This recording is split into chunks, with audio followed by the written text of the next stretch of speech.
Welcome back. Last year, UW Hospital had the most non-directed kidney donors in the country, meaning people signed up to give away an organ without knowing to whom it would go. Amanda Quintana shows us why one man decided to give a kidney to a complete stranger, a story that might have you considering it too. We do have a program called Donor Shield.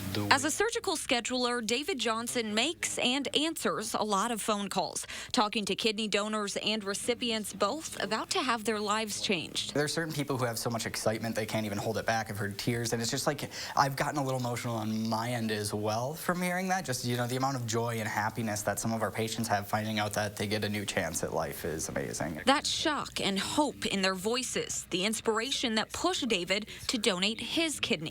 To who? Well, anyone of the 102,000 Americans who need one. Knowing that I could hopefully improve somebody's quality of life and be that kind of person for them, it was more than I could ever ask for. I feel lucky to be able to have this opportunity. After months of an extensive evaluation process, questionnaires, tests, labs, David was approved and matched. Still with no idea who he'd be helping, but it didn't matter. Every one of us, whether it's this way or some other way, has the ability to make this world a little bit better of a place, and anything I can do to do that, I would happily do so. This truly selfless act of donating without an intended recipient is more common than you might think. In 2019, we had 28 donors, just like David, that stepped forward that said, I don't have anyone to give to, but I still want to give. That's more than any other program in the country. UW Health comes ahead of the University of Minnesota on that list,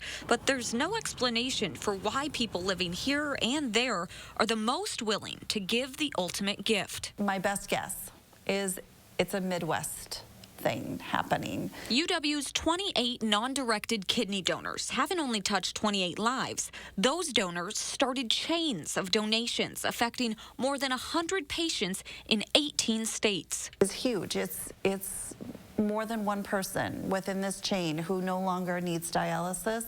It's more than one person within that chain who no longer needs to think about starting dialysis.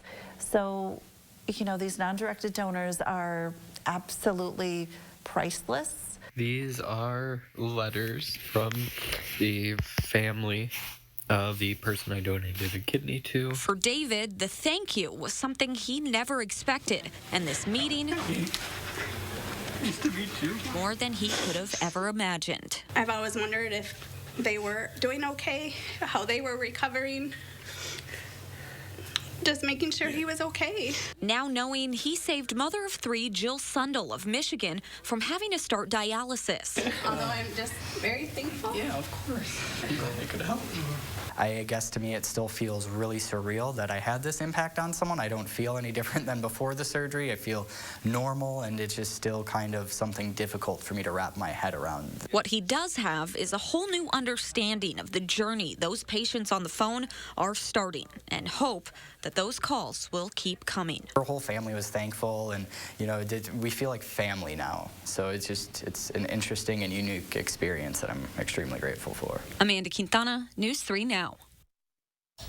Non-directed kidney donors are becoming an even more common occurrence at UW Health. Well, since people started coming forward back in 2003, there's been an average of about 3 a year. Then it jumped to 12 in 2018 and 28 last year. If you're interested in learning more about becoming a living donor, we have a link at channel3000.com.